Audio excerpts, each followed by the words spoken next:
Okay, so this week's video starts with a brief warning.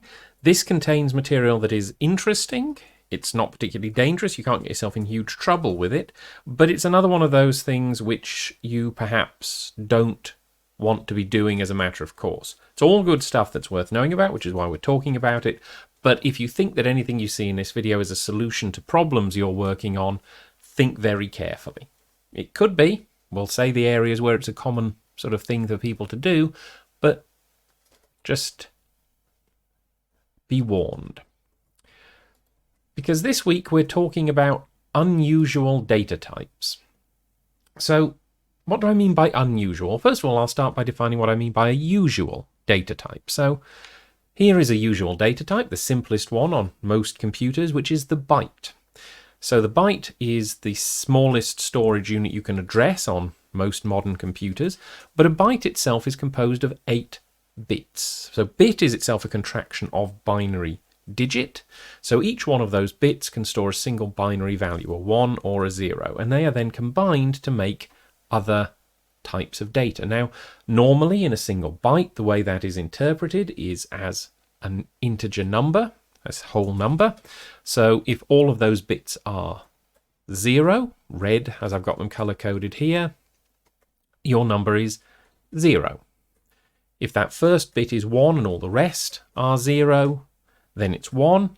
If the second bit is 1 and all the rest are 0, it's 2. And if the first two are 1, then it's 3. So basically you're building it up from powers of 2, much the same way you build up a normal decimal number from powers of 10.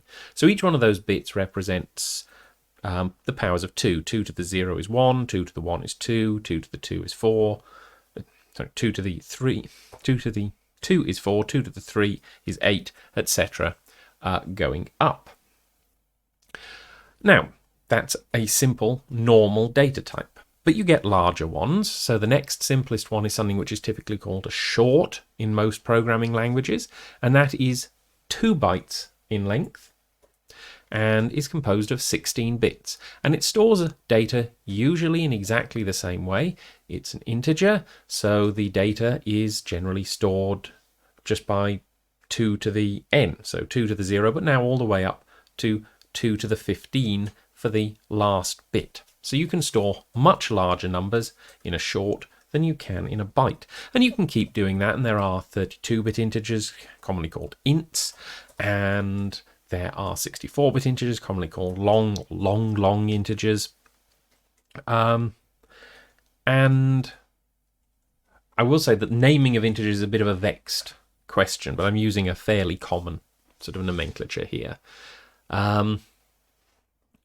But what's perhaps more interesting is that you can use those same bits in a completely different way. So the next type I'm going to talk about is the float. So a float is 32 bits wide. It's twice as long as a short, contains those 32 binary digits, but it uses those binary digits in a completely different way. And I'll just zoom out that view of the float in order to show this a bit more clearly, because a float uses different parts of that 32 bits that it has in different ways. So these first 24 bits are used to store a number.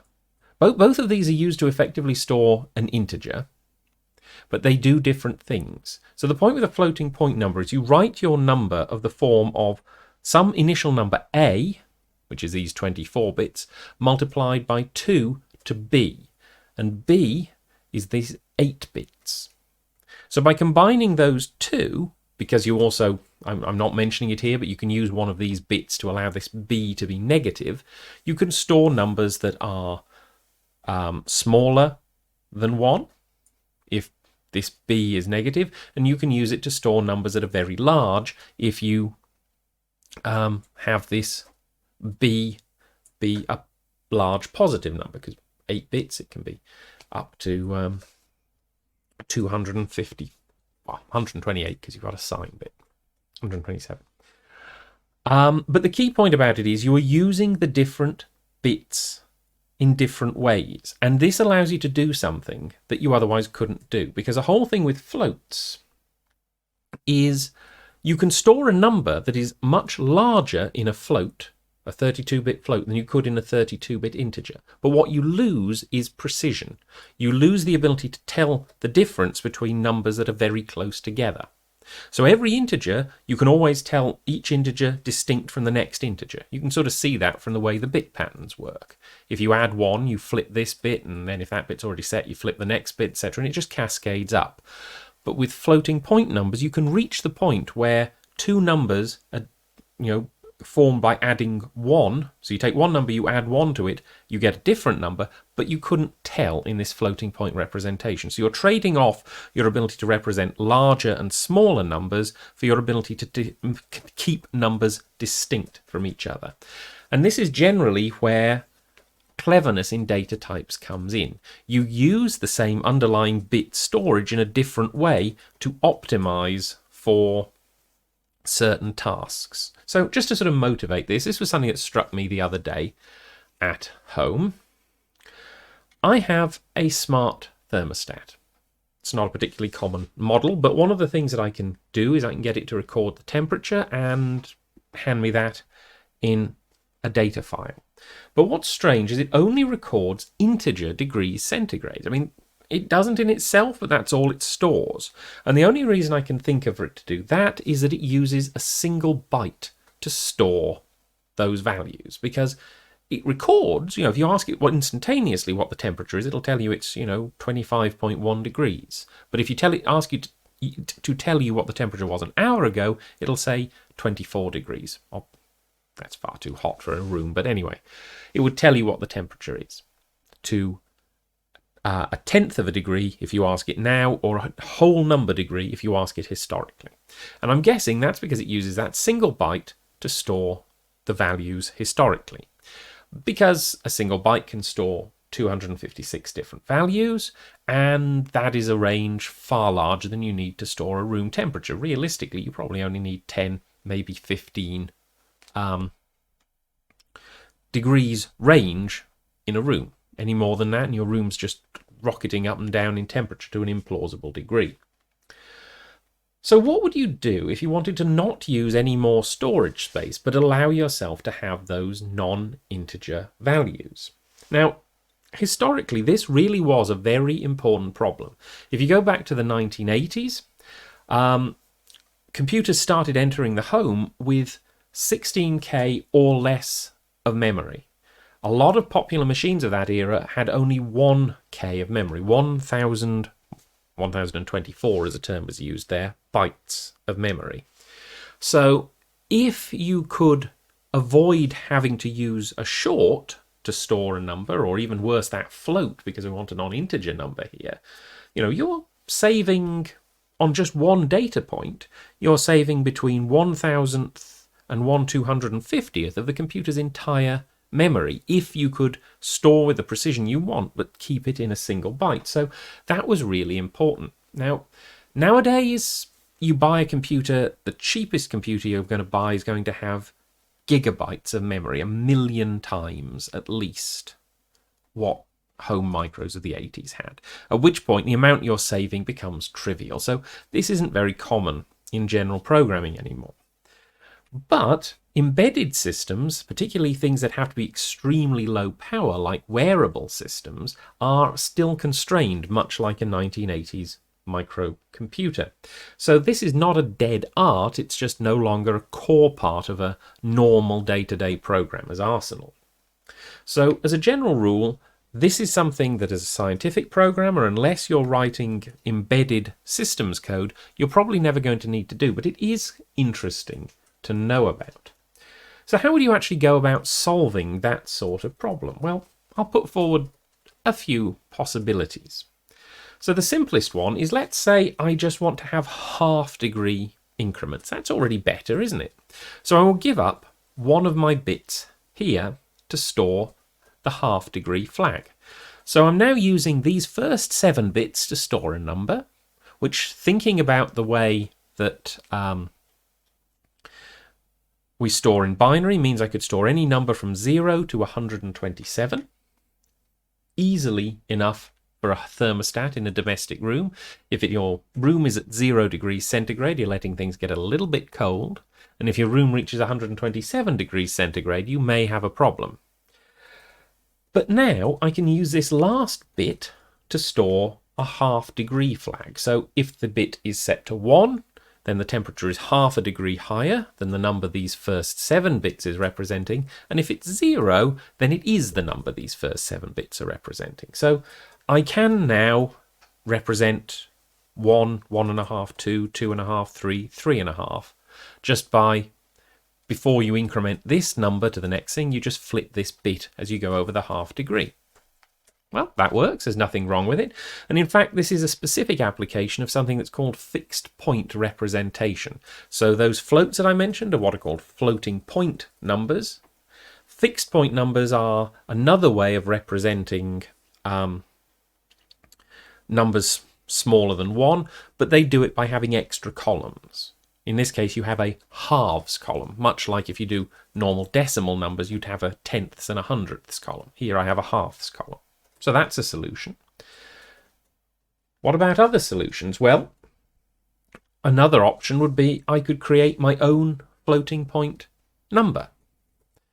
Those floating point numbers are defined, there's a standard for them. This one isn't, this is something I'm inventing, but I could do the same trick. So I form a floating point number, which is a form A, this 6 orange bits, times 2 to the minus B, which are these 2 red bits. So I'm giving up 6 bits for A, which allows me to have a range of between 1 and 64, and 2 bits for B, so I can do this. This is effectively dividing by either divide by 1, divide by 2, divide by 4, or divide by 8, depending on the sets for these bits. And that will work. It's exactly the same trick. This minus here, usually you actually have a minus bit given up for this exponent, as it's called. But here we don't want large numbers, we only want small numbers. So I'm going to hard code in this minus and require these 2 bits to just be a positive number. But it produces some slightly odd results. So I first of all can produce numbers here from 1 to 6, from 0 to 63. And I can divide those numbers by any choice of 1, 2, 4, or 8. So I get my best precision when I divide them by 8. So I get my numbers from 1 to 8 with 1/8 degree precision. Sorry, I should say from 0 to 8 with 1/8 degree precision. But once I've gone through these numbers here and I've gone up to 64 divided by 8, I now start again. And at 9 to 16, I'm now not dividing by 8, I'm dividing by 4. So I only get 1/4 degree precision. And then again from 16 to 32, I get 1/2 degree precision, and from 32 to 63, I get 1 degree precision. So this is very much like real floating point numbers. I get different levels of precision depending on how large the number I'm storing is. But in this particular case, it's actually completely useless for me because precision isn't really in the right place. At normal room temperatures, I still, which is in that 16 to 32 band, I still only have 1/2 degree precision. It looks like I've done something cleverer, but what I've done is I've given myself a lot of precision at the sort of temperatures where a room would never sit. So this is not actually a good solution to this problem, for all that it feels like it is one. And it does work. But as it turns out, there's actually a much more obvious solution that doesn't involve doing clever things with the underlying bit storage in this, which is I divide my number by 10 and I apply an offset. So here all of my bits are orange. I'm using all 8 bits of that data to represent a single integer, but I interpret what that integer means differently. I treat each value of that integer as being 10 times the actual temperature. So if the temperature being measured in my room is 17 degrees, then the thermostat would actually report raw, the bit that it would hand back, the byte that it would hand back would actually record 170. And then I'd have to know, okay, I divide it by 10 and I get 17. And if it was 17.2, it would return 172 divided by 10. I get 17.2. I'm still only using 1 byte to store the data, but because I know I don't actually want values from 0 to 255, but 0 to 25.5 is probably good enough, I can have this greater accuracy in the same storage. And it is almost good enough, but what I could then do very easily is add an offset. So I would assume that 0 doesn't really mean 0. You don't ever let a room in a house reach freezing point. It's actually bad for the structure of a house. So you would pick some value that you wouldn't ever say a room would go below, say 5 degrees centigrade. So what I have now from this solution is 1/10 degree precision over a range from 5 to 30.5 degrees centigrade, which covers pretty much every room temperature and gives me a nice, accurate representation of the temperature in my room. So this is a good working approach, but you now have to quite carefully document what you've done, because the numbers that you're getting out they look like a number, but they don't really connect to anything at all. So this is an example of trying to use an unusual data type to store information in a way that gives you more information for the same amount of storage as using a simple data type. This is sort of where unusual data types come in. And it is effectively, as such, a kind of lossless compression. It's not like zip or other compression algorithms in that sense. What I'm doing is I am saying I know something about the nature of the data I am going to be obtaining, and I can store that data in a more efficient way than just putting it in a large enough integer or in a floating point value. And these examples give two data representation examples. One of them, the half-degree one, works perfectly well. The 6-2 floating point number didn't work brilliantly. And the one algorithmic example, where I'm not actually changing the fundamental way I'm storing a number, I'm changing the way I'm interpreting the number. And both of these sort of approaches are used in the real world. You both have situations where you fundamentally change the way you represent a number to save space, and ones where you store the number as a perfectly normal integer, but you then algorithmically interpret that integer differently. Offsets, of course, being extremely common. I will say, while for the thermostat example, that 6-2 floating point number worked terribly, if you had a thermostat that was working in another environment, one where that bit where you got the good precision of 1/16 was where you are actually working, it works better than the divide by 10 variety. So there are cases where even the bad example here would work well. It's just a case of picking the right solution for the problem you're working on. It is worth pointing out, this is not by any means the only use that people make of unusual data types.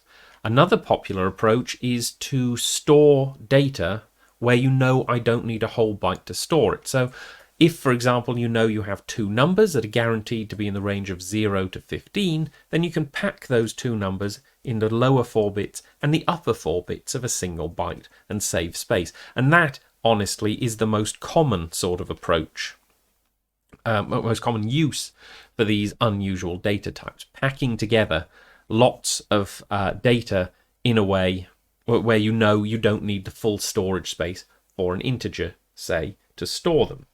And the limiting example of this is a bit mask that we've mentioned before, where you can store 8 true or false values in a single byte by using each bit as a true or a false.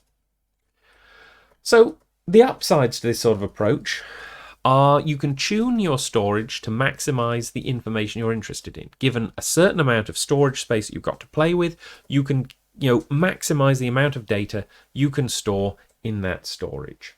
And if you're working in a situation where memory is constrained, like an embedded system, and you just can't store the data, that's very valuable.